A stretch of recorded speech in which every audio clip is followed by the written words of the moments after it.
आराध्य देव पूज गुरुदेव, मधुमंगल में सभी संत समाज, धर्म प्रेमी भाइयों एवं भक्तमती माता बहनों,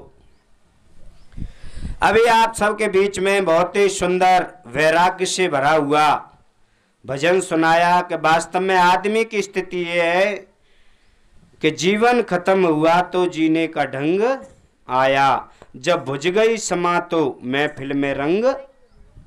वास्तव में समा बुझ गई तब रंग आया।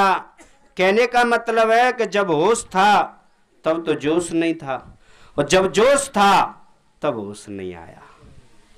ये आदमी की स्थिति है। जवानी में जोश होता है लेकिन होश नहीं रहता।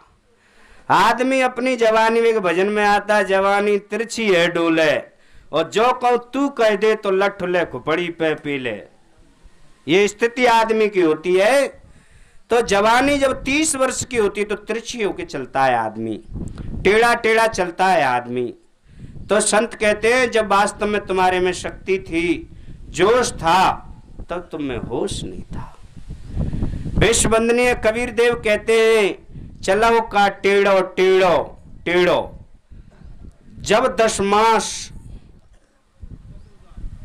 10 द्वार नरक भर बूढ़े, तू गंदी को बेड़ो, चलो का टेढ़ो टेढ़ो। सदगुरु कबीर कहते हैं कि वास्तव में तू टेढ़ा टेढ़ा क्या चलता है। दुनिया में जो टेढ़े टेढ़े चले उनका भला नहीं हुआ। कोई भी आदमी हो जो टेढ़ा चला, आदमी देखो आज थोड़ा पैसा बढ़ जाए, थोड़ी ताकत बढ़ जाए, थोड़ी व्यवस्था बन जाए और टेढ़ा चलना शुरू हो जाता है, तिरछी तिरछी बातें करता है। और संत कहते हैं अगर तू नजर फैला के देख तो 10 द्वार नरक भर बूढ़े, किस बात पर अहंकार करता है। शरीर पर अगर किया तो इसके 10 द्वार नरक। चाहे आंखों को देख लीजिए आप, चाहे मुंह को देख लीजिए आप, मुंह में भी थूक भरा हुआ है, कानों में उंगली डाल करके मुंह में नहीं लगा सकते हैं, नासिका में गंदगी भरी हुई है, और हमारे गुप्त द्वार हैं वो भी गंदगी से भरे हुए हैं। सदगुरु कह रहे हैं किस बात पर अहंकार है, किस बात पर टेढ़े टेढ़े चलते हो। पहलवान हुए तो दुनिया में एक से एक हुए, ताकत वाले हुए तो दुनिया में एक से एक हुए, और हम रावण नहीं बन सकते हैं। रावण की बराबर हमें ताकत नहीं हो सकती, लेकिन फिर भी हम टेढ़े चलते हैं। कंस की बराबर हमें ताकत नहीं हो सकती। सदगुरु कबीर कहते हैं पायन पहुमी नापते, दरिया करते फाल, हाथन पर्वत तौलते, और ते धर खायो काल। उनको भी काल ने खाया। बताइए हम किस बात पर टेढ़े चलते हैं। सदगुरु कबीर कहते हैं चलो का टेढ़ो टेढ़ो टेढ़ो, 10 द्वार नरक भर बूढ़े, तू गंदी को बेड़ो। बेड़ो कहते हैं जहाज, जैसे पानी का जहाज होता है, तू गंदी का बेड़ा, एक जहाज भरा हुआ गंदगी का चलता रहता है, तो किस बात पर अहंकार करता है। वास्तव में आदमी ये व्यर्थ में अहंकार करता है। मैं कह रहा था जाके चलते रोंधे परा, धरती होए बेहाल, जिसके चलने पर बंजर जमीन हो जाती थी, फसलें नष्ट हो जाती थी, जाके चलते रोंधे परा, धरती होए बेहाल, बहुत उथल पुथल मच जाती है, हल्ला हो जाता। जाके चलते रोंधे परा, धरती होए बेहाल। वास्तव में ऐसे राजा, ऐसे महारथी, इनका भी अभिमान, इनका भी अहंकार सब नीचे को हो गया। संत कहते हैं बहुत बड़े बड़े शक्तिशाली दुनिया में हुए, कहा पायन पहुमी नापते, इस पृथ्वी को पैरों से नापने वाले इतने बड़े शक्तिशाली, पायन पहुमी नापते, दरिया करते फाल, समुद्रों को नखने वाले, दरिया करते फाल, और हाथन पर्वत तौलते, हाथों से पर्वतों को उठाने वाले। ऐसे व्यक्ति को, ऐसे प्राणियों को भी काल ने नहीं छोड़ा, तो हम किस बात पर अहंकार करते हैं। अब आप देख लीजिए कौन कौन थे पायन, पैरों से नापने वाले कौन थे। धरती को सबसे पहले वामन भगवान, वामन भगवान ने बताते हैं पृथ्वी को 3 पगों में नाप लिया था, पायन पौ में नापते।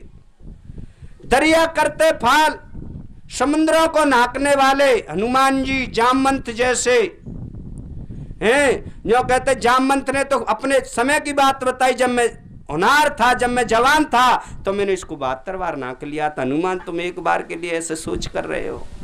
तो हनुमान जी भी तुरंत नाक गए। पायन पौमी नापते दरिया करते फाल, और हाथन पर्वत तोलते, हाथों से पर्वतों को तोलने वाले। रावण ने बताते अंगूठा पे पर्वत को उठा लिया था, कैलाश पर्वत को। कृष्ण भगवान ने छिंगो उंगली पर गिरिराज को रख लिया था। हनुमान जी ने दौड़ागिर पर्वत को उठाया था। कैसे कैसे इनके नाम दिए गए, लेकिन समय के अनुसार आज दुनिया में उनका नाम ही नाम रह गया, लेकिन शरीर नहीं रहा। और हम शरीर पर ही अहंकार करते हैं। तो वास्तव में हमको इतना अहंकार नहीं करना चाहिए। पायन पौमी नापते दरिया करते फाल, समुद्रों को नापने वाले, दरियाओं को नापने वाले, पृथ्वी को पैरों से नापने वाले। पायन पौमी नापते दरिया करते फाल, हाथन पर्वत तोलते, हाथों से पर्वतों को उठाने वाले। ते धर खायो काल, सदगुरु कबीर कहते हैं ऐसे व्यक्तियों को भी काल ने खाया। तो हम किस बात पर अहंकार करते हैं, किस बात पर अभिमान करते हैं? तो हमको होश की दवाई खा लेना चाहिए। हमको ध्यान से आ जाना चाहिए अपनी जगह पर कि हम क्या करते रहते हैं और हमको क्या करना चाहिए। संत कह रहे हैं वास्तव में मानुष होए के नाम हुआ, मुआ सो डांगर ढोर। एक और जीव ठोर नहीं लागा, वो बयासो आती घोर। वास्तव में मनुष्य होकर के नहीं हम मर पाए, हम मरे तो सही। बहुत लोग मरते मरते मरते चले जाते हैं। पशु बन के मरता है, कोई पक्षी बन के मरता है, कोई कीट पतंगा बन के मरता तो है, लेकिन मनुष्य होके नहीं मर पाया। लोग बात कहते भी हैं इस मनुष्य के ही नाम धर दिए। कोई कहता है उल्लू का पट्टा, कोई कहता है बैल। सदगुरु कबीर ने एक जगह कहा है राम सुमिरे रण भिरे। कितनी बढ़िया बात कही है। भगवान का सुमिरन करता है, माला फेरता है, कर में तो माला फिरे, जी फिरे मुखमाय, और मनुआ तो 34 फिरे। ये तो सुमिरन ना है, ऐसा सुमिरन नहीं बताया सदगुरु कबीर ने। सदगुरु कबीर कहते हैं कि वास्तव में जो सच्चा सुमिरन होना चाहिए वो आपने नहीं किया। राम सुमिरे रण भिरे, फिरे और की गैल, और मानुष कैरी खोलरी, उड़े फिरते बैल। वास्तव में भगवान का सुमिरन करता है और मन में कपट कतन नहीं चलती है, परमात्मा का चिंतन करता है, भीतर में कपट भरा हुआ है, भीतर में ईर्ष्या भरी हुई है, तो ये मान लीजिए कि तुम परमात्मा से बहुत दूर हो। तुम बिल्कुल भजन नहीं कर रहे हो, दिखावा हो रहा है, कपड़े पहने हुए, माला भी हाथ में लगी हुई है, पर भगवान के बिल्कुल पास नहीं हो। संत कहते हैं भगवान के अगर नजदीक होना है तो मनुष्य बनना पड़ेगा। मानुष होए के नाम हुआ, मनुष्य होकर के नहीं। अब मनुष्य किसको कहते हैं ये भी समझ लेना चाहिए। हम लोग कहते हैं, आप भी कहोगे बाबा क्या कह रहे हैं, हम मनुष्य के शरीर में, ये मनुष्य के शरीर में तो, पर भीतर से हमारी वृत्ति क्या बनी हुई है ये हमको पता नहीं है।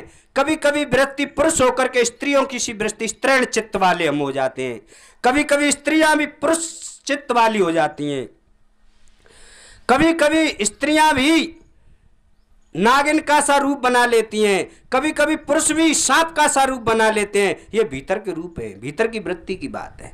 कभी कभी बैल की तरह भिरने के लिए फिरते हैं आदमी, कभी कभी जबरई से सींग जैसे बैल टेकता है ऐसे मूड को टेक लेता है आदमी। संत कहते हैं कि तू काय को मेरे में फिर रहा भैया, काय को बैल किसी नहीं टीलो टीलो चल रहा है। तो ये आदमी की भीतर की वृत्ति से नाप होती है। लोभी बन जाता है, अंधा बन जाता है, कामी बन जाता है, कोये की तरह टाव टाव करता है, तो आदमी कोई कोया कहने लगते हैं। संत कहते हैं आदमी का खाना खराब हो जाता है, आदमी की भाषा खराब हो जाती है, आदमी की चितवन खराब हो जाती है, तो उसी आदमी से कोया कहने लगते हैं।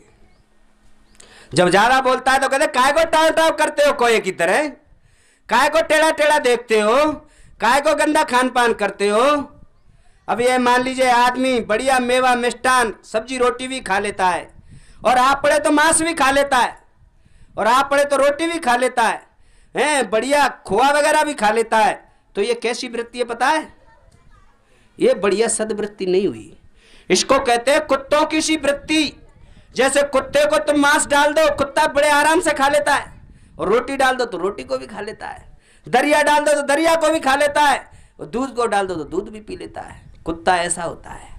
और आदमी आदमी वास्तव में शाकाहारी, शुद्ध भोजन, दूध है, मेवा, मिष्टान, मलाई, रोटी, सब्जी, ये आदमी का खाना है।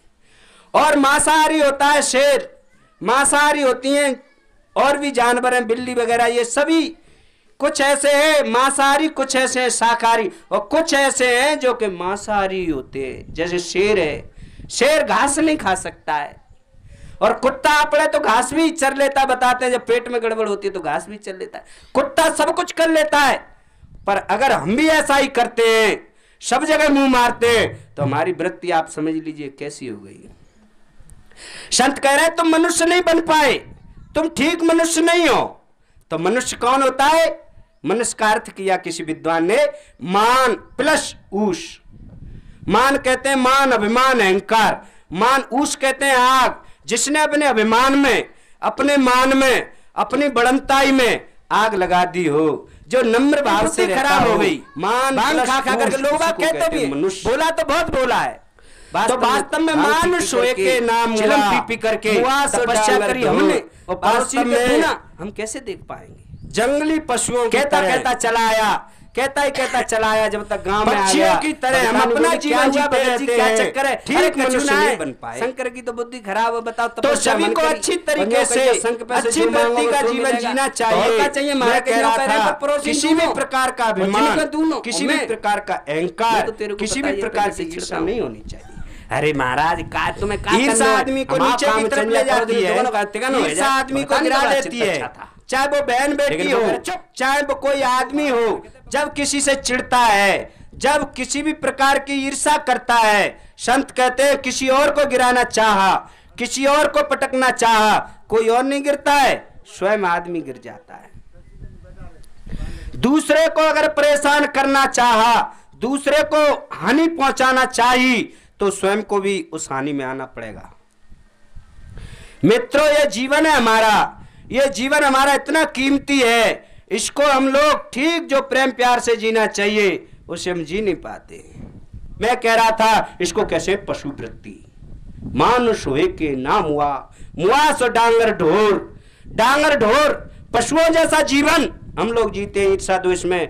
मुआ सो डांगर ढोर, एको जीव ठोर नहीं लगा। वास्तव में एक जगह ठोर नहीं लग पाया, सच्चाई के मार्ग को नहीं अपना पाया, उस परमात्मा को नहीं पहचान पाया, भगवान का भजन नहीं किया, तो जीवन व्यर्थ में चला गया। एको जीव ठोर नहीं लागा, बयास हो हाथी घोड़, हाथी और घोड़ाओं का सा जीवन जिया। मेरे मित्रों, तो मेरा आप सभी लोगों से निवेदन है, उस परमात्मा की पहचान करते हुए, अपने अंदर में उस राम को खोजते हुए अपने जीवन को अच्छा बनाइए, अपने जीवन को बढ़िया बनाइए। आपने मेरी बातों को बड़े ध्यान से सुना, तो ऐसी ईर्ष्या द्वेष के जीवन को छोड़ करके अच्छे मनुष्य बन जाए, और होश में ही, वास्तव में जब तुम्हारे अंदर जोश हो तो जोश में ही तुमको होश आ जाना चाहिए, तो तुम्हारा जीवन बढ़िया होगा। वरना जीवन खत्म हुआ तो जीने का ढंग आया, जीवन जब खत्म होता है तो ढंग आता है, तो उस आने से क्या फायदा। बोल गुरु महाराज की। आज